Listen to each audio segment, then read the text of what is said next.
اگه واقعا بره پاکستان چی؟ من که باهاش حرف زدم، ببینیم چی کار میکنه. منتظر میمونیم. باهاش حرف زدین نه؟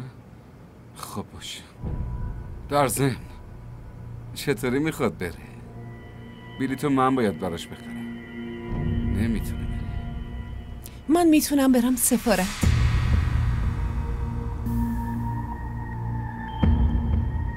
خودشون منو برمیگردونن. مریم خواهش میکنم عمه، دیگه مانع من نشی. باشه، مانع نمیشم، میذارم که بری، اما تو نه. این از اینجا، این همین الان از اینجا میری، همین الان. چتون شده مامان؟ این چه حرفیه که میزنی؟ همین لحظه خونه رو ترک میکنی. بهت دستور میدم، چون من دخترم و واسه اینجا نیاوردم که آواره کوچه و خیابون بشه و بدبخت بشه. اگه تو همین لحظه خونه رو ترک نکردی، همین لحظه، پس من دست اینو میگیرم و میرم و یه جایی برای موندن پیدا میکنم. نه مامان لطفا خواهش میکنم. شما چتون شده؟ این چه حرفیه که میزنی؟ من خونه رو ول کنم و برم؟ خودتون میدونید بدون شما بمیر، ولی از این خونه برو بیرون. مامان شما چتون شده؟ تا به امروز شما اینجوری با هم حرف نزدی. احمد، گفتم از اینجا برو بیرون. احمد، از اینجا برو، دیگه اینجا نبینمت. باشه خیلی خب باشه، اشتباه از من بود. من عذر میخوام. منو ببخشید. شما خودتون فکر کنید من کجا برم، کجا بمونم، چی کار کنم؟ من به جز این خونه جای دیگه ای رو ندارم. ماما منو ببخشید، من اشتباه کردم. ماما از من عذرخواهی نکن، از من نه. در حق این ظلم کردی، در حق این باید از این عذرخواهی کنی.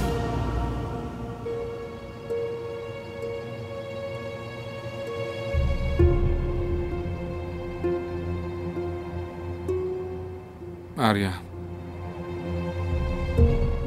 منو ببخش، اشتباه خیلی بزرگی کردم. من اشتباهمو درک میکنم. دیگه هیچ وقت همچین کاری نمیکنم. خودت میدونی که چقدر دوستت دارم. نه لطفا منو از خودت جدا نکن. تو هر مجازاتی میخوای من براش حاضرم، ولی منو از خودت جدا نکن. ببین من بهت التماس میکنم و عذر میخوام. احمد داری چی کار میکنی؟ نه خیر، من التماس میکنم چون واقعا اشتباه کردم. لطفا منو ببخش، لطفا. من در حقت بد کردم، لطفا منو ترک نکنن. نرو، خواهش میکنم، التماس میکنم مریم، لطفا منو ترک نکنن. نرو لطفا مریم، منو ببخش، دیگه اشتباه نمیکنم مریم.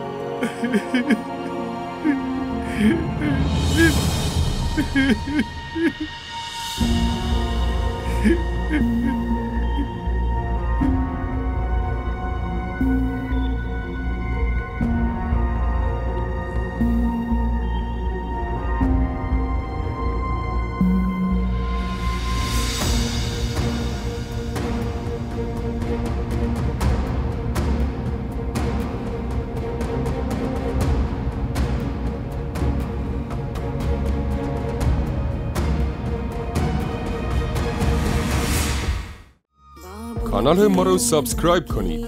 حمایت شما به ما روحیه میده.